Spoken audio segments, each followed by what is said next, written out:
വരുന്നതെല്ലാം ചെയ്യാന്നുള്ള ഒരു സംഭവം തന്നെയായിരുന്നു. അല്ലാതെ പ്രത്യേകിച്ച് അത് ചെയ്യുക ഇത് ചെയ്യുക അത് ചെയ്യാം ഇത് ചെയ്യണ്ടെന്ന് വെക്കാറില്ല. അടി എന്നൊക്കെ പറഞ്ഞ അടപടലോ അടി അടിയോടടി. സ്വന്തമായിട്ടൊരു സാറ്റിസ്ഫാക്ഷൻ റിയലൈസേഷൻ ഒക്കെ ഉണ്ടായി സ്വന്തമായിട്ട് ഫീൽ ചെയ്യാന്നുള്ളതാണ്. അത് എപ്പോഴും എനിക്ക് അങ്ങനെയാണ് തോന്നുന്നത്. ശരിയാണോ തെറ്റാണെന്ന് എനിക്കറിയില്ല. ഗ്രേസിന് എന്നോട് ക്രഷ് ആണോ? ഷൈൻ ഗ്രേസ് ഭയങ്കര പൊളിറ്റിക്കലി ഇതായിട്ട് നടക്കുന്ന സ്ട്രോങ് ആയിട്ടുള്ള ഒരാളും പക്ഷെ ഒരു പെണ്ണ് വന്ന് കഴിയുമ്പം ഒന്നും ചെയ്യാൻ പറ്റാത്ത അവസ്ഥ വരുന്ന ശരിക്കും അത് ചലഞ്ചിങ്. ഐ മീൻ ആ ഒരു രീതിയിൽ ചലഞ്ചിങ് ആയിരുന്നു. അപ്പോൾ ഇപ്പം നമ്മൾ ആ പഴയ പടങ്ങൾ ഇപ്പോൾ ചെറുപ്പത്തിലായിരിക്കുമല്ലോ നമ്മൾ ജുറാസിക് പാർക്കിൻ്റെ ഫസ്റ്റ് ഒക്കെ കണ്ടിട്ടുണ്ടാവാം. അപ്പോൾ ഞാനിപ്പോഴും ഓർക്കുന്നുണ്ട് അത് ടി വി കണ്ടിട്ട് പിന്നെ എനിക്ക് വീട്ടിൽ നിന്ന് പുറത്തിറങ്ങാൻ പേടിയായിരുന്നു. ഇനി എങ്ങാനും ജുറാസിക് അവിടെ എവിടെയെങ്കിലും ഉണ്ടെങ്കിലോ. പക്ഷെ പല സമയത്തും കൂടെ നിൽക്കുന്ന ആൾക്കാരുടെ ആവശ്യങ്ങളും വിഷമങ്ങളും മനസ്സിലാക്കാനായിട്ട് പറ്റാതാവുകയും വെറുതെ ഒരു ബന്ധമില്ലാതെ വഴി കൂടെ പോകുന്നവരുടെ പ്രശ്നങ്ങൾക്ക് വേണ്ടി വിഷമിക്കുകയൊക്കെ ചെയ്യുന്ന ഒരു പ്രത്യേകതരം മാനസികാവസ്ഥയ്ക്ക് അടിമയാണ് ഞാൻ. Make every wedding unforgettable with Joya Lucas Diamond Wedding Collection. Joya Lucas, world's favorite jeweler. Hello everyone, ഞാൻ ശ്രീലക്ഷ്മി സജി. ഒരു ആക്ടർക്ക് ഏറ്റവും കിട്ടാവുന്നതിലും മികച്ചൊരു കോംപ്ലിമെൻ്റ് ആണ് അദ്ദേഹം നല്ലൊരു പെർഫോമറാണ് കേൾക്കുന്നത്. ഈ ഒരു കോംപ്ലിമെന്റ് ഒട്ടനവധി അല്ലെങ്കിൽ ഒരുപാട് ലഭിച്ചിട്ടുള്ള ഒരു ആർട്ടിസ്റ്റാണ് എന്ന് നമ്മളോടൊപ്പം മൂവി വേൾഡ് മീഡിയയിൽ ചേരുന്നത് മറ്റാരുമല്ല പ്രശാന്ത് മുരളി. നമസ്കാരം ചേട്ടാ, welcome to movie world media. So ആദ്യം തന്നെ എല്ലാവരും ചോദിക്കുന്ന പോലെ തന്നെ സുഖാണോ, എങ്ങനെയൊക്കെ പോകുന്നു? 2025 തുടങ്ങിയിട്ട് ഇപ്പൊ എനിക്ക് തോന്നുന്നു 6 മാസം പിന്നിട്ടിരിക്കുന്നു. അപ്പം എങ്ങനെ പോകുന്നു? സോഫാർ എങ്ങനെ പോകുന്നു? Up to you. So far so good. അത്രേ ഉള്ളൂ. 2025 തുടങ്ങിക്കഴിഞ്ഞത് ഒരൊറ്റ പോക്കായിരുന്നു. 6 മാസം പെട്ടെന്ന് പോയത് പോലെ തോന്നുന്നു.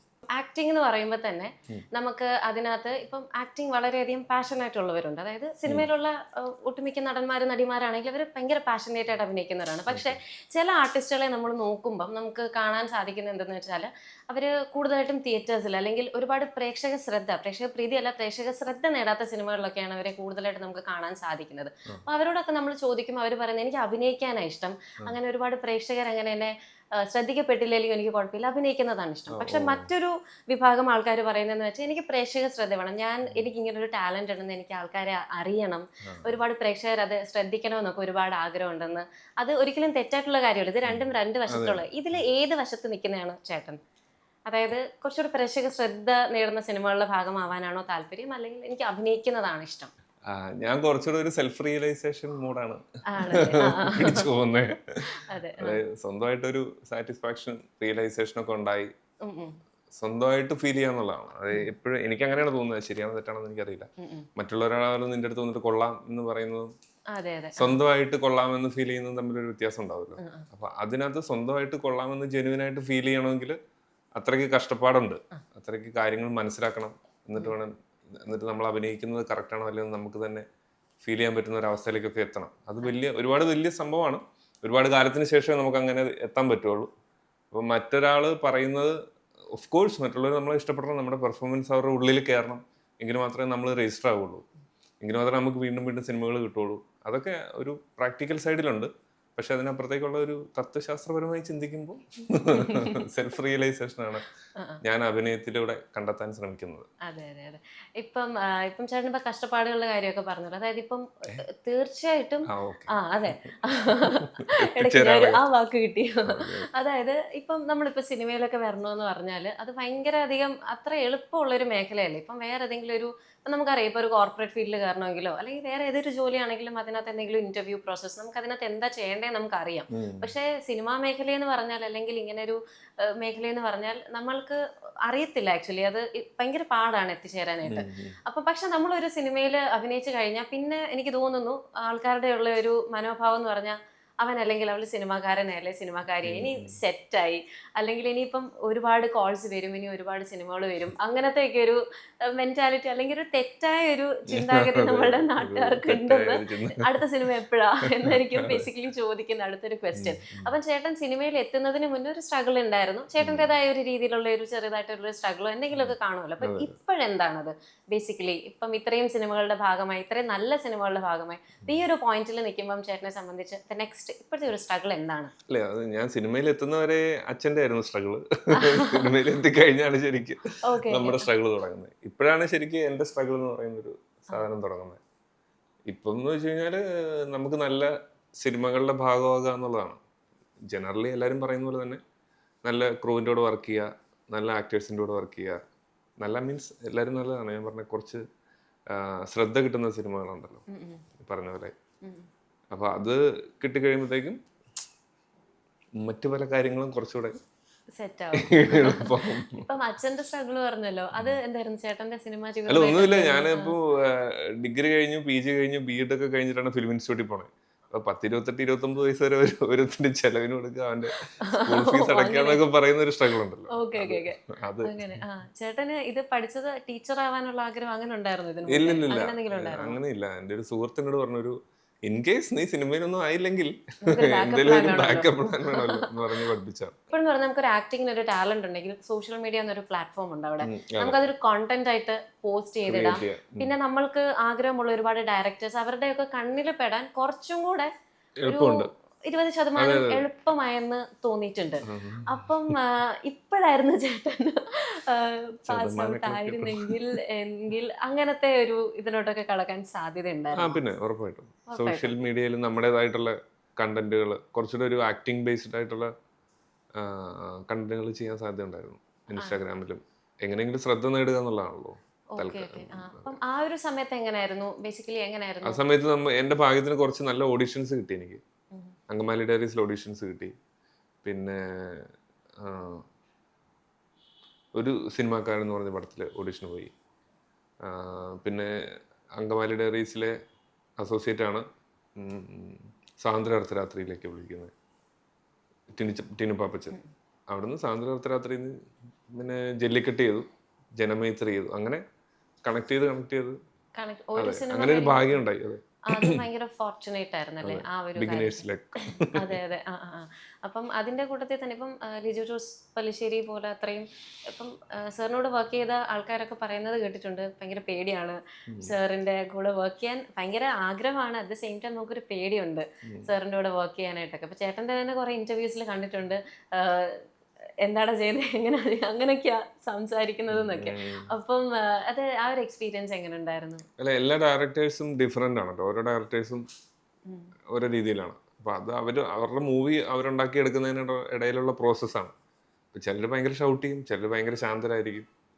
അപ്പൊ അതിൽ എന്തെങ്കിലും മിസ്റ്റേക്ക് ഉണ്ടെന്നല്ല ഞാൻ പറഞ്ഞു. പക്ഷെ എല്ലാ സാഹചര്യങ്ങളും ടാക്കിൾ ചെയ്യുന്ന രീതിയിലേക്ക് ഒരു ആക്ടറുടെ മാനസിക നില വളർന്നിരിക്കണം എന്നുള്ളതാണ്. Okay okay. ചേട്ടനൊരു ഡയറക്ടേഴ്സ് ആക്ടറാണോ? അതായത് ഇങ്ങനെ എങ്ങനെ ഒരു വെള്ള പേപ്പറായിട്ട് അങ്ങ് എന്നിട്ട് ഡയറക്ടർ അങ്ങനെയാണോ ചേട്ടന്റെ രീതി? അല്ല, അങ്ങനെയല്ല. ക്രിയേറ്റീവ് ആയിട്ടുള്ള ഡിസ്കഷൻസ് ഉണ്ടാവാറുണ്ട്, എൻ്റെതായിട്ടുള്ള സംശയങ്ങൾ ഉണ്ടാവാറുണ്ട്. അപ്പൊ അതിന് ഉത്തരങ്ങൾ കിട്ടുന്ന വഴി ഒരു കഥാപാത്രം ഡെവലപ്പ് ചെയ്ത് വരാനുള്ള സാധ്യതയുണ്ട്. അപ്പൊ ചേട്ടനെ സംബന്ധിച്ച് ഒരു ക്യാരക്ടറിനോട് യെസ് പറയാൻ എന്തൊക്കെ എലിമെന്റ്സ് ആണ് ചേട്ടൻ ഈ ഒരു പോയിന്റിൽ നോക്കുന്നത്? അല്ല, അങ്ങനെയല്ല. നമുക്ക് അതും എനിക്ക് ഉണ്ടായ ഒരു ബിഗിനേഴ്സ് ലെഗിന്റെ ഭാഗമെന്ന് തോന്നുന്നു. വ്യത്യസ്തമായിട്ടുള്ള കുറെ കഥാപാത്രങ്ങൾ എനിക്ക് കിട്ടി ഭാഗ്യം കൊണ്ട്. അപ്പം അങ്ങനെ ഒരു കാര്യത്തിൽ എനിക്ക് പ്രത്യേകിച്ചൊരു വരുന്നതെല്ലാം ചെയ്യാന്നുള്ള ഒരു സംഭവം തന്നെയായിരുന്നു. അല്ലാതെ പ്രത്യേകിച്ച് അത് ചെയ്യുക, ഇത് ചെയ്യുക, അത് ചെയ്യാം, ഇത് ചെയ്യണ്ടെന്ന് വെക്കാറില്ല. വേറെ എന്തെങ്കിലും വൈകാരികമായ പ്രശ്നങ്ങളോ വ്യക്തിപരമായ പ്രശ്നങ്ങളോ ഒക്കെ ഉണ്ടെങ്കിലാണ് നമ്മൾ മിക്കവാറും ഒഴിവാക്കുക. അല്ലാത്ത പക്ഷം എന്ത് വന്നാലും ചെയ്യാന്നുള്ളത് തന്നെയാണ്. എല്ലാത്തിനകത്തും ഒരു വ്യത്യസ്തത കൊണ്ടുവരാൻ പറ്റുമോ എന്നുള്ള നമ്മുടെ ഒരു ബോധപൂർവമായ ഒരു ശ്രമം ഉണ്ടാവാറുണ്ട്. അങ്ങനെ എനിക്ക് തോന്നുന്നു ചേട്ടന്റെ ക്യാരക്ടറിൽ നിന്നും കംപ്ലീറ്റ്ലി ഒരു ഡിഫറെന്റ് ആയിട്ടുള്ള ഒരു ക്യാരക്ടറാണ് ലവ്ലി എന്ന് പറയുന്ന സിനിമയിൽ ചെയ്തതെന്ന് എനിക്ക് തോന്നുന്നു. ചേട്ടൻ ഒരു ഇന്റർവ്യൂവിൽ അത് എടുത്ത് പറയുന്നത് ഇങ്ങനെ കേട്ടായിരുന്നു. നീ ഇന്റർവ്യൂ എല്ലാം കണ്ടിട്ട് പിന്നെ നീ എന്തിനാണ് ഇന്റർവ്യൂ നടത്തുന്നത്? വരാൻ ശ്രമിക്കാലോ. അപ്പം അതിനകത്ത് അപ്പം ആ ഒരു ക്യാരക്ടർ അപ്പം കിട്ടിയപ്പം അതുവരെ ചെയ്യാത്ത ക്യാരക്ടറാന്ന് തോന്നിയായിരുന്നു ആ ഒരു പോയിന്റില്? അതുവരെ അങ്ങനത്തെ ക്യാരക്ടർ ചെയ്തിട്ടില്ലായിരുന്നു. വ്യത്യസ്തമായിട്ടുള്ളൊരു കഥാപാത്രമായിരുന്നു അത്. അതിനകത്ത് ഈ പറയുന്ന പോലെ ഭയങ്കര പൊളിറ്റിക്കലി ഇതായിട്ട് നടക്കുന്ന സ്ട്രോങ് ആയിട്ടുള്ള ഒരാളും പക്ഷെ ഒരു പെണ്ണ് വന്ന് കഴിയുമ്പം ഒന്നും ചെയ്യാൻ പറ്റാത്ത അവസ്ഥ വരുന്ന, ശരിക്കും അത് ചലഞ്ചിങ്, ഐ മീൻ ആ ഒരു രീതിയിൽ ചലഞ്ചിങ് ആയിരുന്നു. അതുകൊണ്ട് മാത്രമല്ല, ഇപ്പം ദിലീഷ് ചേട്ടൻ എൻ്റെ ഫ്രണ്ടാണ്, ദിലീഷ് കരുണാകരൻ. അദ്ദേഹത്തിൻ്റെ ഒരു പടം ചെയ്യാന്ന് പറയുന്നത് വലിയ സംഭവമായിരുന്നു. അതാണ് ഞാൻ പറഞ്ഞത്, ആ ലെക്കിന്റെ ഭാഗമായിട്ട് വരുന്ന ഒരു ഫ്ലോ ഞാൻ അങ്ങോട്ട് പോവാണ്, ഒഴുക്കിനനുസരിച്ച് പോവാണ്, അല്ലാതെ വേറെ ഒന്നുമില്ല. അല്ലാതെ പ്രത്യേകിച്ചൊന്നുമില്ല. ഓക്കെ. പിന്നെ ചേട്ടന്റെ ഒരു രാഷ്ട്രീയ ചിന്താഗതിയായിട്ട് ഒത്തുചേരാത്ത ഒരു ക്യാരക്ടർ ആയിരിക്കും ആ ഒരു ക്യാരക്ടർ. അപ്പം അങ്ങനെ ഒരു ക്യാരക്ടർ വരുമ്പോൾ അതിനോട് നോ പറയാനുള്ള ഒരു ഒന്നാമത്തെ കാര്യം ഭയങ്കര സ്റ്റബേൺ ആയിട്ടുള്ള ഒരു പൊളിറ്റിക്കൽ ചിന്താഗതി വെച്ചുകൊണ്ട് നടക്കുന്ന ആളല്ല. പൊളിറ്റിക്സ് ഈസ് പൊളിറ്റിക്സ് അങ്ങനെ മനസ്സിലാക്കാൻ ശ്രമിക്കുന്ന ഒരാളാണ് ഞാൻ. അപ്പൊ എനിക്ക് വരുന്ന കഥാപാത്രങ്ങൾക്ക് ഏത് രീതിയിലാണോ അവരുടെ ചിന്താഗതി പോകുന്നത്, ആ ചിന്താഗതിയിലേക്ക് അപ്പോൾ എനിക്ക് പെട്ടെന്ന് കയറാനായിട്ട് പറ്റും. ഇപ്പം നമ്മൾ ഭയങ്കര സ്ട്രോങ് ആയിട്ടുള്ള ഒരു വെറുപ്പ് ഒരു പാർട്ടിയോടോ അല്ലെങ്കിൽ ഒരു പൊളിറ്റിക്കൽ ചിന്താഗതിയോടോ വെച്ചുകൊണ്ടിരുന്നു കഴിഞ്ഞാൽ നമുക്കൊരു കഥാപാത്രം ചെയ്യാൻ പാടായിരിക്കും. അപ്പം അതുകൊണ്ട് തന്നെ പല കാര്യങ്ങളിലും പല ചിന്താരീതികളിലും ന്യൂട്രൽ ആയിട്ടുള്ള ഒരു സ്റ്റാൻഡ് എടുക്കുക എന്നുള്ളതാണ് ഒരു ആക്ടറുടെ എനിക്കൊന്ന് ഐഡിയൽ ആയിട്ട് ഉള്ള ഒരു സംഭവം അതായിരിക്കും കുറച്ചുകൂടെ. അതുകൊണ്ടാണ് പല പല പല സംഭവം അതെന്ന് വെച്ചാൽ നമ്മൾ പൊളിറ്റിക്കൽ ആണെന്ന് ആളുകൾ അറിഞ്ഞു കഴിഞ്ഞാൽ അതിനെ ഒപ്പോസ് ചെയ്യുന്ന പൊളിറ്റിക്സിൽ വിശ്വസിക്കുന്ന ആൾക്കാർ നമ്മുടെ പടം കാണാൻ പഠിക്കും. അല്ലെങ്കിൽ നമ്മുടെ കഥാപാത്രത്തോട് ഇപ്പോൾ നമ്മൾ ചെയ്യുന്ന കഥാപാത്രത്തോട് ഒരു എമ്പതി ഡെവലപ്പ് ചെയ്യണമല്ലോ ഈ കാണുന്ന ആളുകൾ, എങ്കിൽ മാത്രമാണ് അവർക്ക് ആ കഥാപാത്രവും അയാളുടെ വികാരങ്ങളും കിട്ടുള്ളൂ. അപ്പോൾ സ്വാഭാവികമായിട്ടും നമുക്കൊരു ന്യൂട്രൽ പോയിന്റ് പിടിക്കുക അല്ലെങ്കിൽ ഈ കോൺട്രവേഴ്ഷ്യൽ ആയിട്ടുള്ള ചിന്താഗതികൾ ഒഴിവാക്കുകയാണ് നമ്മുടെ ക്രിയേറ്റീവ് ആയിട്ടുള്ള വളർച്ചയ്ക്ക് ഏറ്റവും നല്ലത്. ചേട്ടൻ ആക്ച്വലി റിയൽ ലൈഫിൽ എങ്ങനെയാണ്? യൂഷ്വലി ചില്ലായിട്ടുള്ള ഒരാളാണോ, കുറച്ച് റിസർവ്ഡ് ആയിട്ടുള്ള ഒരാളാണോ? ഭയങ്കര റിയൽ ലൈഫിലും ഓക്കെ എന്ന് തോന്നുന്നു, എനിക്കറിയില്ല, അത് മറ്റുള്ളവരോട് ചോദിച്ചാലേ അറിയത്തുള്ളൂ. നമ്മൾ നോക്കുമ്പോൾ നമ്മൾ ഓക്കെ ആയിരിക്കുമല്ലോ, മറ്റുള്ളവർക്കായിരിക്കും നമുക്ക് ബുദ്ധിമുട്ട്. അതായത് ഇപ്പം ഒരു ആക്ടർ എന്നുള്ള നിലയ്ക്ക് മറ്റുള്ളവരുടെ വികാരങ്ങൾ മനസ്സിലാക്കുകയും അവരുടെ ആവശ്യങ്ങൾ മനസ്സിലാക്കുക, പ്രത്യേകിച്ച് നമ്മുടെ കൂടെ ജീവിക്കുന്ന ആൾക്കാരുടെ ആവശ്യങ്ങൾ മനസ്സിലാക്കുകയും വിഷമങ്ങളും വേദനകളും മനസ്സിലാക്കുകയൊക്കെ ചെയ്യുന്നത് വലിയ കാര്യമാണ്. എന്ന് വെച്ചാൽ അങ്ങനെ ചെയ്യണം. പക്ഷെ പല സമയത്തും കൂടെ നിൽക്കുന്ന ആൾക്കാരുടെ ആവശ്യങ്ങളും വിഷമങ്ങളും മനസ്സിലാക്കാനായിട്ട് പറ്റാതാവുകയും വെറുതെ ഒരു ബന്ധമില്ലാതെ വഴി കൂടെ പോകുന്നവരുടെ പ്രശ്നങ്ങൾക്ക് വേണ്ടി വിഷമിക്കുകയൊക്കെ ചെയ്യുന്ന ഒരു പ്രത്യേകതരം മാനസികാവസ്ഥയ്ക്ക് അടിമയാണ് ഞാൻ. അത് കൊള്ളാം. ഞാൻ ഒന്നുകൂടെ പ്രോസസ് ചെയ്യാം എന്താണ് സംഭവിച്ചത്. അതൊരു പ്രത്യേക സൈക്കോളജിക്കൽ കണ്ടീഷനാണെന്നാണ് പലരും പറയുന്നത്, എനിക്കറിയില്ല. അപ്പം അങ്ങനെ ഒരു പ്രശ്നമുണ്ട്. ഇപ്പം ചേട്ടന് കൂടുതലും എന്താണ് ഇപ്പം എല്ലാവരും എടുത്തു പറയുന്ന ഒരു ക്യാരക്ടർ തന്നെയാണ് ഉള്ളൊഴിക്കലെ ക്യാരക്ടർ എന്ന് പറഞ്ഞാൽ. അതിനകത്തെ ക്യാരക്ടറിനോട് നമുക്ക് പല വികാരങ്ങൾ ആസ് ആൻ ഓഡിയൻസ് എനിക്കും പേഴ്സണലി തോന്നിയായിരുന്നു. ഞാൻ തിയേറ്ററിൽ പോയി കണ്ട സിനിമയാണ്, ഫസ്റ്റ് ഡേ തന്നെ പോയി കണ്ടതാണ്. അപ്പം എനിക്കും തോന്നിയൊരു വികാരമാണ്, അതായത് ഇദ്ദേഹത്തോട് ഒരു സിമ്പതിയാണ് ചില പോയിന്റിൽ തോന്നുന്നത്. ചില സമയത്ത് ഒരു എമ്പതി തോന്നും, ചില സമയത്ത് ഭയങ്കര ഒരു ദേഷ്യം തോന്നും, എന്ത് ചെയ്യാണ് ഇങ്ങനെ അങ്ങനെയൊക്കെ തോന്നും. അപ്പം പല ടൈപ്പ് ഓഫ് മിക്സ്ഡ് ഇമോഷൻസ് ആണ് ഈ ഒരു പെർട്ടിക്കുലർ ക്യാരക്ടറിനോട് ആസ് ആൻ ഓഡിയൻസ് നമുക്കും തോന്നിയത്. അപ്പൊ അത് പോർട്രേ ചെയ്യാൻ അല്ലെങ്കിൽ അത് പ്ലേ ചെയ്യാൻ ഭയങ്കര ബുദ്ധിമുട്ടാണ്. എസ്പെഷ്യലി ഒരുപാട് സിനിമയിൽ നമ്മൾ എന്താ പറയാ മരിച്ച ആൾക്കാരെ കണ്ടിട്ടുണ്ട്, പക്ഷെ കുറച്ചൊരു ഡിഫറെന്റ് ആയിരുന്നു ഈ ഒരു സിനിമയില് നമ്മളത് കണ്ടപ്പോ.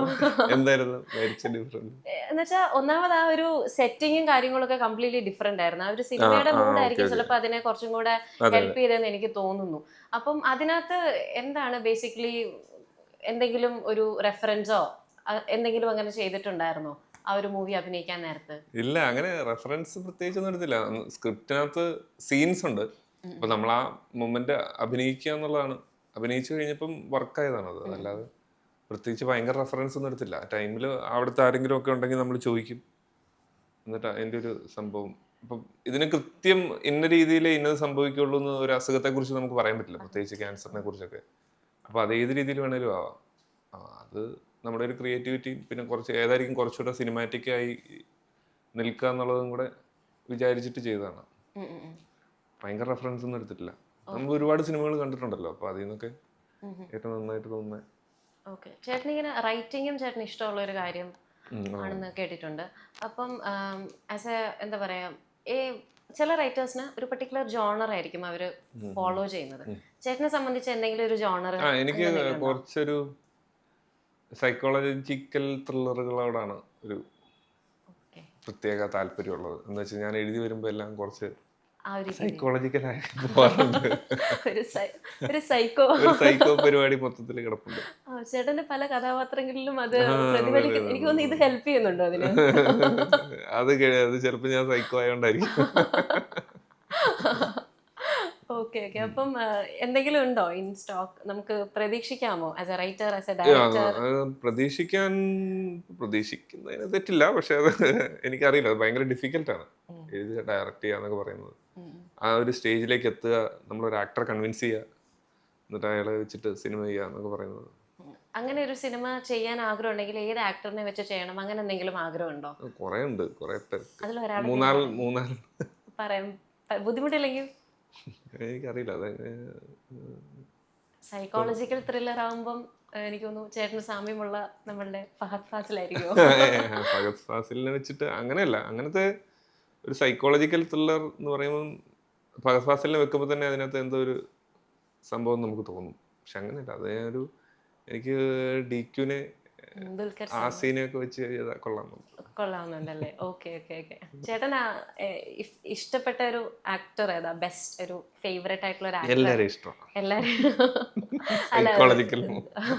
ദുൽഖർ സൽമാൻ, ആസിഫ് അലി അത്ര ഫേവറേറ്റ് ആയതുകൊണ്ടാണ് അവരോട് വർക്ക്? അല്ലല്ല, കഥാപാത്രങ്ങൾക്ക് ചേരുന്നതുകൊണ്ടാണ്. Okay okay okay. അങ്ങനെ ഒരു കഥാപാത്രം ഉണ്ടെന്നല്ലേ? ശരിക്കും അല്ല, ഫേവറേറ്റ് അല്ലെന്നല്ല, എനിക്ക് എല്ലാവരും ഫേവറേറ്റ് ആണ്, മനസ്സിലായി. അതുകൊണ്ട്. Okay okay. അപ്പം ഒരു റൈറ്റർ ആയിട്ടാണോ അതോ ഡയറക്ടർ ആയിട്ടാണോ? ഡയറക്ടറായിട്ട് നിൽക്കാം. ഡയറക്ടർ.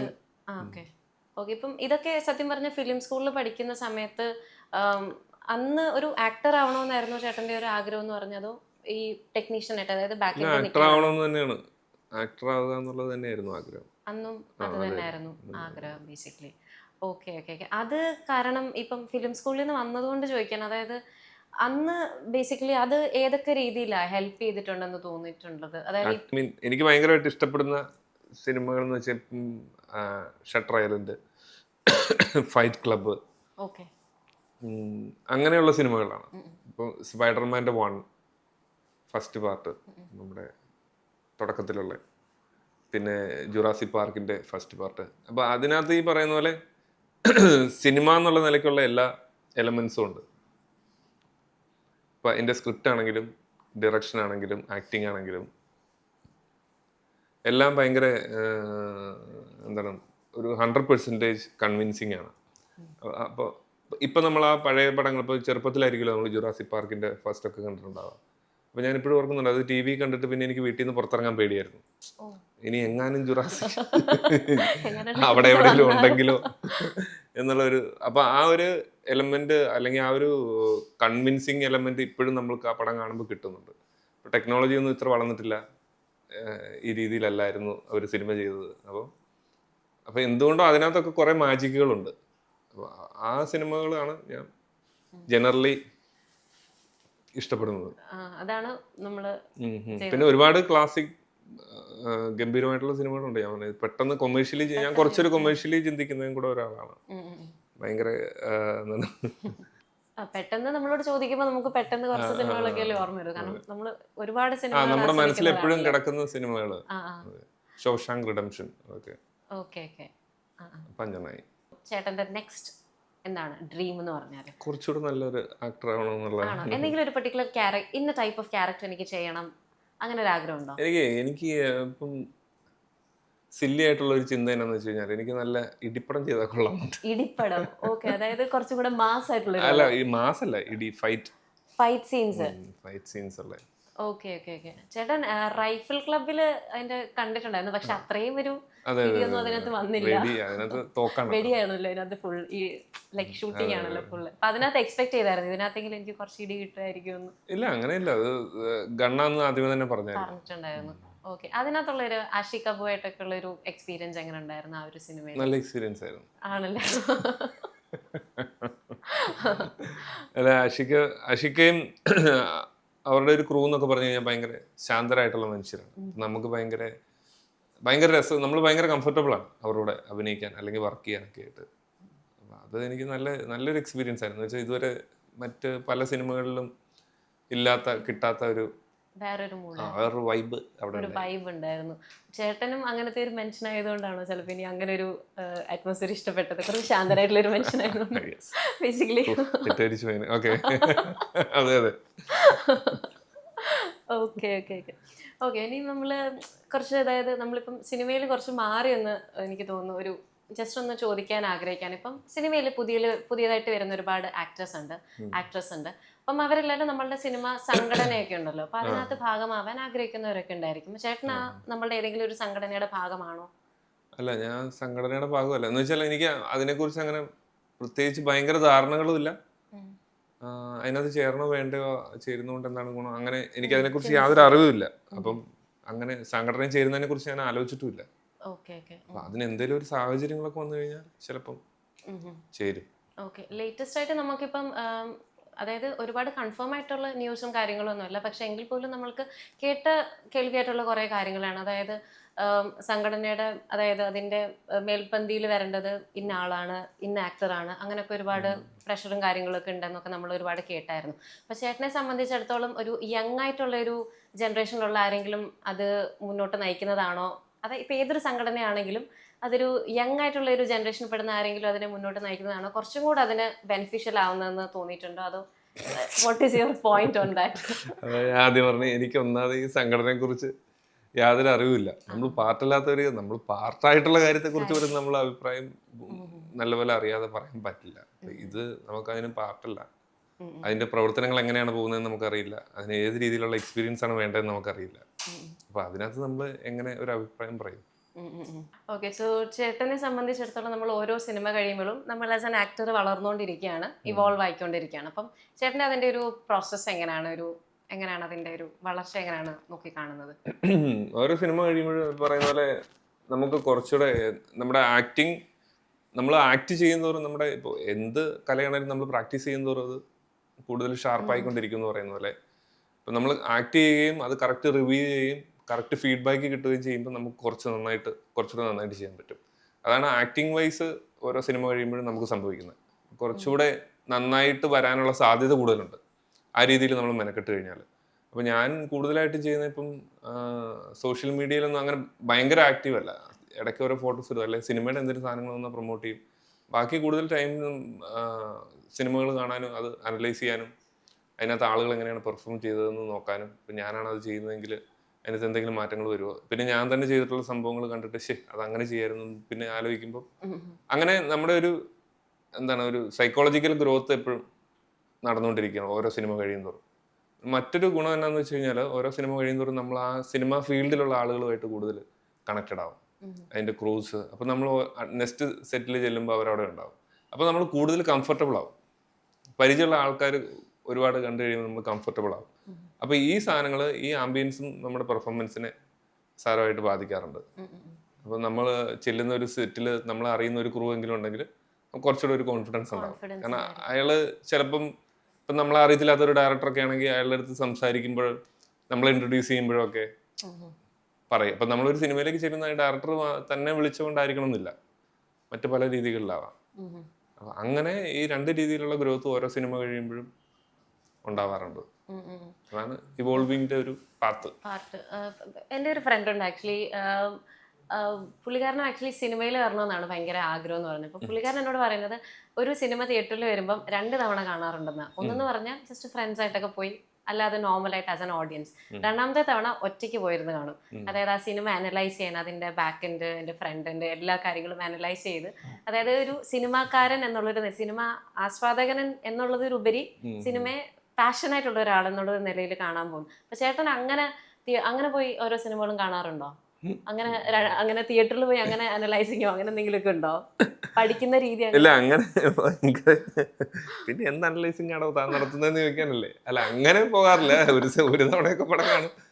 പിന്നെ കൂടുതലും ഞാൻ വീട്ടിലിരുന്നിട്ട് തന്നെ ടാബിനകത്തിരുന്ന് കാണും. അപ്പൊ അതിന്റെ ടെക്നിക്ക് നോക്കിയിട്ട് അത് ഏത് രീതിയിലായിരിക്കും ഉണ്ടാക്കിയെടുത്തിട്ടുണ്ടാകുന്നുള്ളത് ചിന്തിക്കും. പിന്നെ അതിന് മെയിനായിട്ട് അവർ ഉപയോഗിച്ചിട്ടുള്ള കുറെ പാറ്റേൺസ് ഉണ്ടാവും. എഡിറ്റിങ്ങിലുണ്ടാവും, സിനിമറ്റോഗ്രഫിയിലുണ്ടാവും, ആക്ടിങ്ങിലുണ്ടാവും. അപ്പൊ അതൊക്കെ നോട്ട് ചെയ്യും. അപ്പൊ അതൊക്കെ എന്ത് എഫക്റ്റാണ് ഉണ്ടാക്കുന്നത്, ഒരു കാഴ്ചക്കാരന്റെ മനസ്സിൽ എന്ത് എഫക്റ്റാണ് ഉണ്ടാക്കുന്നത് എന്നുള്ള ചിന്തകളിലൂടെയൊക്കെ സഞ്ചരിക്കും. അങ്ങനെ അതാണ് ഞാൻ ഉദ്ദേശിച്ചത്. തിയേറ്ററിൽ തന്നെ പോയിരുന്നു നമുക്ക് കണ്ട് അത് പാടായിരിക്കും.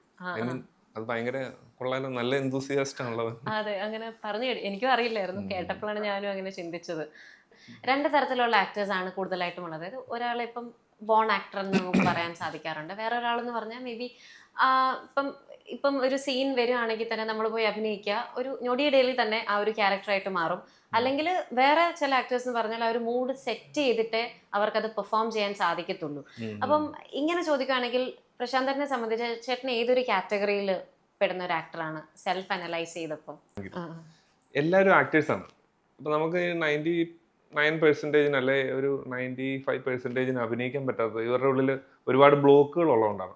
അപ്പോൾ നമ്മൾ ഫിലിം ഇൻസ്റ്റിറ്റ്യൂട്ടിൽ അല്ലെങ്കിൽ സിനിമ അഭിനയം പഠിക്കുന്നിടത്തൊക്കെ ചെന്ന് കഴിഞ്ഞാൽ ഈ ബ്ലോക്കുകളാണ് മാറ്റാനായിട്ട് അവർ ശ്രമിക്കുന്നത്. ബ്ലോക്കുകളൊക്കെ മാറി അയാളൊരു നല്ല രീതിയിൽ പെർഫോം ചെയ്യുന്ന ആളായിട്ട് മാറാനായിട്ടാണ് പരിശീലിപ്പിക്കുന്നത്. ഇപ്പോൾ ഈ ഇൻഡസ്ട്രിയിൽ എടുത്തു കഴിഞ്ഞാൽ ഇപ്പം എല്ലാ കാറ്റഗറിയിലുള്ള അങ്ങനെ ഒരു ഡിവിഷൻ പേഴ്സണലി എനിക്ക് വർക്കല്ല. എന്ന് വെച്ചാൽ ബോൺ ആക്ടറാണ് അല്ലെങ്കിൽ എക്സ്പീരിയൻസ്ഡ് ആക്ടർ അല്ലെങ്കിൽ എക്സ്പീരിയൻസ് കൊണ്ട് പിന്നീട് ആക്ടറായിട്ട് മാറുന്നത്. അപ്പോൾ ലാലേട്ടനും മമ്മൂക്കയൊക്കെ എടുത്തു കഴിഞ്ഞാൽ ഒരുപാട് ഡയറക്ടേഴ്സിൻ്റെ കൂടെ അവർ വർക്ക് ചെയ്തിട്ടുണ്ട്, ഒരുപാട് എക്സ്പീരിയൻസ് അവർക്കുണ്ട്. അപ്പോൾ തുടക്കത്തിൽ അവർ അത്ര ഗംഭീരമായിട്ടുള്ള ആക്ടേഴ്സ് ആയിരുന്നിരിക്കണം എന്നില്ല. അപ്പോൾ ഇവരിങ്ങനെ ട്യൂൺ ചെയ്ത് ഇപ്പം നമ്മൾ അവരുടെ സിനിമകളൊക്കെ കാണാൻ തുടങ്ങിയപ്പോഴേക്കും അവർ ഭയങ്കരമായിട്ട് ഇവോൾവ് ചെയ്തിരുന്നിരിക്കണം. അപ്പോൾ പണ്ട് വേറെ രീതിയിൽ അഭിനയിച്ചുകൊണ്ടിരുന്നു, കാലം മാറുന്നതനുസരിച്ച് കറക്റ്റായിട്ട് അവർ മാറിക്കൊണ്ടിരിക്കുകയാണ്. അപ്പോൾ അത് ബോൺ ആക്ടിങ് എന്ന് പറയാൻ പറ്റുമോ എന്ന് എനിക്കറിയില്ല.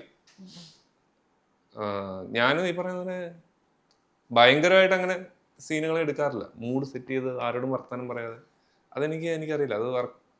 അത് വേറൊരു സംഭവമായിട്ടാണ് ഞാൻ പലപ്പോഴും കണ്ടിട്ടുള്ളത്. ഭയങ്കര കോൺസെൻട്രേഷൻ വേണം. അപ്പോൾ അത് ഒരുപാട് കാര്യങ്ങൾ ചിന്തിക്കാനുള്ളവർക്കായിരിക്കും അങ്ങനെയൊക്കെ. നമുക്ക് അഭിനയിക്കുക എന്നുള്ളത് മാത്രമല്ല ചിന്തിക്കാനുള്ളൂ. അപ്പോൾ നമ്മൾ നേരത്തെ സ്ക്രിപ്റ്റ് കിട്ടും, വായിക്കും, ഏകദേശം ഒന്ന് സെറ്റ് ചെയ്ത് വെക്കും, പിന്നെ നമ്മുടെ പരിപാടി അത് കഴിഞ്ഞ് നമ്മൾ ആക്ഷൻ വിളിച്ചു കഴിയുമ്പോഴത്തേക്കും ചെയ്യും. അങ്ങനെയാണ്. ചേട്ടന്റെ ആ ഒരു പാറ്റേൺ ബ്രേക്ക് ചെയ്തു എന്ന് തോന്നിയ ഏതെങ്കിലും ഒരു കഥാപാത്രം ഉണ്ടോ? അതായത് ഒരു പെർട്ടിക്കുലർ പോയിന്റ് വരെ ഞാൻ ഇതേപോലെ ഒരു കഥ അങ്ങനെ ബ്രേക്ക് ചെയ്ത ഏതെങ്കിലും ഒരു കഥാപാത്രം ഉണ്ടോ ഇതുവരെ? ഞാൻ തുടക്കം തൊട്ടേ നമ്മൾ നോക്കിക്കഴിഞ്ഞാൽ അങ്കമാലി ഡയറീസ് വരുന്ന ഒരു ഫോറസ്റ്റ് ഓഫീസർ, അയാൾക്ക് സാധാരണ ഫോറസ്റ്റ് ഓഫീസേഴ്സ് അങ്ങനെയൊന്നും ചെയ്യാറില്ല. മറ്റേ നോർമലി നമ്മൾ എടുത്തു കഴിഞ്ഞാൽ മറ്റേ കാടം ബെന്നിച്ചേട്ടനാണോ ഒന്നും ചോദിക്കാറില്ല. ഒരു നേരം കാടം ബെന്നിയാണുള്ളത് വന്ന് എന്നൊക്കെയാണ് പറയുക.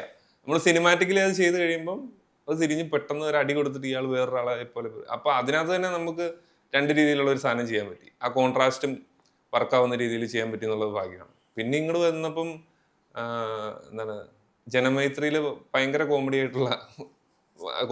ആണ് നമ്മൾ ഉദ്ദേശിച്ചത്. അങ്ങനെ വർക്കൗട്ട് ആയിരുന്ന തരത്തില്ല അങ്ങനത്തെ ഒരു സംഭവം ചെയ്തു. അത് കഴിഞ്ഞ് പിന്നെ ജാനമനകത്ത് വരുമ്പോഴാണ് ഒരു നോട്ടീസ് ചെയ്തിട്ടുള്ള ഒരു പടമായതും ഒരു കഥാപാത്രമായതും. അപ്പം അത് കണ്ട് അവർ അജിനമോട്ടോ കണ്ടിട്ട് വിളിച്ചാണ്. അജിനമോട്ടോ എന്ന് പറഞ്ഞ ഷോർട്ട് ഫിലിം. അതിനകത്തെന്ന് പറഞ്ഞു കഴിഞ്ഞാൽ ഈ രീതിയിലൊന്നും പെടാത്ത ഒരു കോളേജ് പഠിക്കുന്ന ഒരാളായിട്ട്. അപ്പോൾ ഇങ്ങനെ നോക്കിക്കഴിഞ്ഞാൽ എല്ലാം ഭയങ്കര വ്യത്യസ്തമായിട്ട്. അതുകൊണ്ടാണ് ഞാൻ തുടക്കത്തിൽ പറഞ്ഞത് അങ്ങനെ ഒരു ദൈവാനുഗ്രഹം ഉണ്ടായി. എല്ലാവർക്കും അങ്ങനെ കിട്ടണമെന്നില്ല. അപ്പൊ അത് ഈ പറയുന്ന പോലെ പ്രത്യേകിച്ച് ഒരു പാറ്റേണിൽ വന്നിട്ട് അത് ബ്രേക്കായ ഒരു പരിപാടിയില്ല. നമ്മൾ ശ്രദ്ധിക്കപ്പെട്ട കഥാപാത്രം എവിടെയാണ് കിട്ടിയെന്നുള്ളതാണ് കുറച്ചുകൂടെ റെലവെന്റ് ആയിട്ടുള്ളത്. അത് ജാനമൻ കഴിഞ്ഞിട്ട് പിന്നെ എനിക്ക് ഉള്ളൊഴുക്കിലാണ് കിട്ടുന്നത്. അത് കഴിഞ്ഞ് പിന്നെ ഇപ്പം ഉള്ളൊഴുക്കിന്റെ ഒരു സാധനം നിന്നതുകൊണ്ട് റൈഫിൾ ക്ലബ്ബ് വന്നപ്പോൾ കുറച്ച് തിരിച്ചറിഞ്ഞു. പക്ഷെ ഒരു പെർഫോമർ എന്നുള്ള നിലയ്ക്ക് ഈ പറയുന്ന എല്ലാ രീതിയിലുള്ള ജനങ്ങളും എല്ലാ ഏജ് കാറ്റഗറിയിലുള്ള ആളുകളും എന്നോട് സംസാരിക്കുകയും അംഗീകരിക്കുകയും ചെയ്തിട്ടുള്ള ഉള്ളൊഴുക്കിലെ റോളാണ്. ഓക്കെ. അപ്പം ഇനി പുതിയ എന്തൊക്കെ പ്രോജക്ട്സ് ആണ് അപ്കമിങ് പ്രോജക്ട്സ്? 2-3 പരിപാടി ഞാൻ ചെയ്ത് വെച്ചിട്ടുണ്ട്. ഇറച്ചി എന്ന് പറഞ്ഞൊരു പടം ചെയ്തിട്ടുണ്ട്. അത് കുറച്ച് വർഷങ്ങളായത്, 2 വർഷമായെന്ന് തോന്നുന്നു. പിന്നെ ദ റൈഡ് എന്ന് പറഞ്ഞൊരു മൂവി ചെയ്തിട്ടുണ്ട്. ഇപ്പം നോർത്ത് ഇന്ത്യയിൽ നിന്ന് കുറേ പ്രൊഡ്യൂസേഴ്സ് വന്നിട്ട് നമ്മൾ കേരളത്തിൽ പടം ചെയ്യുന്നുണ്ടല്ലോ, അതിലൊരു ഇൻസ്റ്റൻസ് ആണത്, ദ റൈഡ് എന്ന് പറഞ്ഞിട്ട്. പിന്നെ ഇപ്പം ദൃഢം എന്ന് പറഞ്ഞ് ഷൈനികം ലീഡ് ചെയ്യുന്ന ഒരു പടത്തിൽ ചെറിയൊരു വേഷം ചെയ്തിട്ടുണ്ട്. പിന്നെ 2-3 പ്രോജക്റ്റ് ഡിസ്കഷനിലിരിക്കുന്നു, എങ്ങനെയാണെന്ന് അറിയില്ല. ഒരുപാട് ആക്ടേഴ്സ് പല കാറ്റഗറി ഓഫ് എന്താ പറയുക കഥാപാത്രങ്ങൾ അവർ ചെയ്യുന്നുണ്ട്. അതായത് നമ്മൾ നേരത്തെയൊക്കെ കണ്ടിട്ടുള്ള ഒരുപാട് കോമഡി കഥാപാത്രം ചെയ്തിട്ടുള്ള ഒരുപാട് ആർട്ടിസ്റ്റ് ഇപ്പോൾ ക്യാരക്ടർ റോൾസ് ചെയ്യുന്നുണ്ട്, വില്ലൻ റോൾസ് ചെയ്യുന്നുണ്ട്. അതിൻ്റെ ബെസ്റ്റ് എക്സാമ്പിളാണ് നമ്മുടെ ജഗദീഷ് ചേട്ടനാണ് അതിൻ്റെ ഏറ്റവും കൂടുതൽ വലിയൊരു എക്സാമ്പിൾ എന്ന് പറഞ്ഞാൽ. അപ്പം ചേട്ടനെ സംബന്ധിച്ച് അതൊരു അനിവാര്യതയായിട്ട് തോന്നുന്നുണ്ടോ? അതായത് നമ്മളുടെ ഇൻഡസ്ട്രിയിലെ നിലനിൽപ്പിന് അതൊരു അനിവാര്യമായിട്ട് തോന്നുന്നുണ്ടോ? അല്ലെങ്കിൽ ചേട്ടനെ സംബന്ധിച്ച് ചേട്ടൻ ഏതൊരു ക്യാരക്ടറിലാണ് കൂടുതലായിട്ട് ചേട്ടനെ പ്ലേസ് ചെയ്യുന്നത്, അതായത് ഒരു ക്യാരക്ടർ റോൾ, അല്ലെങ്കിൽ ചേട്ടൻ ഒരു go with the flow person ആണെന്നല്ലേ പറഞ്ഞത്. അപ്പം വരുന്ന ക്യാരക്ടേഴ്സ് ചെയ്യാൻ അതങ്ങ് ചെയ്തു പോവാന്നുള്ളൊരു മൈൻഡാണോ അതോ? അല്ല, അതിപ്പോ നീ പറഞ്ഞതിനകത്ത് തന്നെ ഉണ്ട്. ഇപ്പം ജഗദീശ്വരൻ അന്നേരം പണ്ട് നായകനായിട്ട് അഭിനയിച്ചോണ്ടിരുന്നപ്പോഴോ പിന്നീട് കോമഡി റോളുകൾ ചെയ്തോണ്ടിരുന്നപ്പോഴും ഇങ്ങനെ ഒരു പടം വരുമെന്ന് അറിയില്ലല്ലോ. ഇല്ല. അപ്പൊ ഇത് നമുക്ക് ഒരിക്കലും പ്രഡിക്റ്റബിൾ ആയിട്ട് ഇൻഡസ്ട്രിയിൽ നമുക്കൊന്നുമില്ല. ഒരു സിനിമ നല്ല സ്ക്രിപ്റ്റ് ആണ്, അത് ഹിറ്റാവെന്ന് പറഞ്ഞ് ചെയ്തിട്ട് ഫ്ലോപ്പായ സിനിമകളുണ്ട്, അല്ലെങ്കിൽ ഓടുമായിരിക്കും എന്നൊക്കെ പറഞ്ഞ് ചെയ്തിട്ട് ഭയങ്കര ഹിറ്റായ സിനിമകളുണ്ട്. ഇതിനകത്ത് ഭയങ്കര അൺപ്രഡിക്റ്റബിലിറ്റിയാണ്. അത് നമുക്ക് കറക്റ്റായിട്ട് നമ്മളെ ഇതിനകത്ത് എവിടെ പ്ലേസ് ചെയ്യും, അത് കുത്തി ഒഴുകുന്ന ഒരു പുഴ പോലെയാണ്.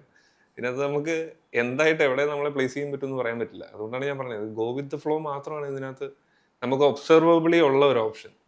മറ്റു രീതിയിലൊക്കെ നമുക്ക് പറയാം, ഒരു 5 വർഷത്തിന് ശേഷം എൻ്റെ പ്ലാൻ ഇതാണ്, 10 വർഷത്തിന് ശേഷം സിനിമ ഇങ്ങനെ മാറുന്നൊക്കെ പറയാം. പക്ഷെ അത് അറിയില്ല, എനിക്കറിയില്ല അത് എങ്ങനെയാവും എന്നുള്ളത്. നമുക്ക് അങ്ങനെ ഒരു ക്ലച്ച് ഇതുവരെ കിട്ടിയിട്ടില്ല.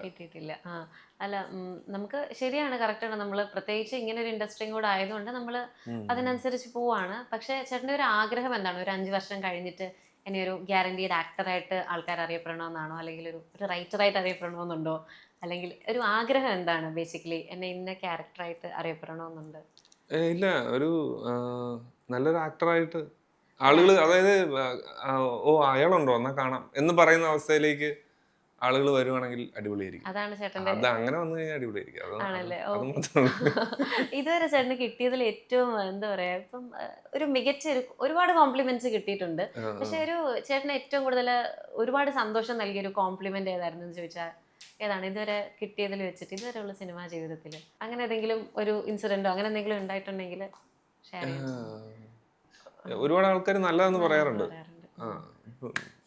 പെർഫോം ചെയ്യുമ്പോഴും അതിന്റെ ആ ഫിലിമിലിരിക്കുന്ന ഡയറക്ടേഴ്സ് ഒക്കെ വന്നിട്ട് കൊള്ളാം, അത് ഞാൻ ആലോചിക്കാത്തൊരു സാധനമായിരുന്നു എന്നൊക്കെ പറയുമ്പോൾ നമുക്കൊരു സന്തോഷം തോന്നാറുണ്ട്. തീർച്ചയായിട്ടും. അല്ലെ, നമ്മുടെ പെർഫോമൻസ് കാണുമ്പോൾ വേറൊരു സാധനം കൂടെ ഇതും കൂടെ ആഡ് ചെയ്തു എന്ന് പറയുമ്പോൾ അത് കൊള്ളാവുന്നതുകൊണ്ടാണല്ലോ. അങ്ങനെ പറയുന്ന സാധനങ്ങളൊക്കെ എനിക്ക് ഭയങ്കര ഇൻട്രസ്റ്റിംഗ് ആയിട്ട് തോന്നാറുണ്ട്. അല്ലാതെ നീ ചെയ്തത് കൊള്ളാടാ, അത് ഗംഭീരമായി എന്നൊക്കെ പറയുന്നതിനകത്ത് കാര്യമില്ല. വളരെ സ്പെസിഫിക് ആയിട്ട് പറയുന്ന സാധനങ്ങളൊക്കെ ഭയങ്കര ഇൻട്രസ്റ്റിംഗ് ആയിരിക്കും. അത് അവർ പറയണമെന്നില്ല നേരിട്ട്, ഇങ്ങനെയുള്ള ഇതിലൂടെ നമുക്ക് മനസ്സിലാവും വർക്കാവുന്നുണ്ടെന്നുള്ളത്. ഓക്കെ, സോ ചേട്ടാ ഇത്രയും നേരം നമ്മളുമായിട്ട് വിശേഷങ്ങൾ പങ്കുവെച്ചതിന് ഒരുപാട് നന്ദി, സഹകരിച്ചതിന് ഒരുപാട് നന്ദി. Thank you so much. Thank you so much. Make every wedding unforgettable with Joya Lucas Diamond Wedding Collection. Joya Lucas, world's favorite jeweler.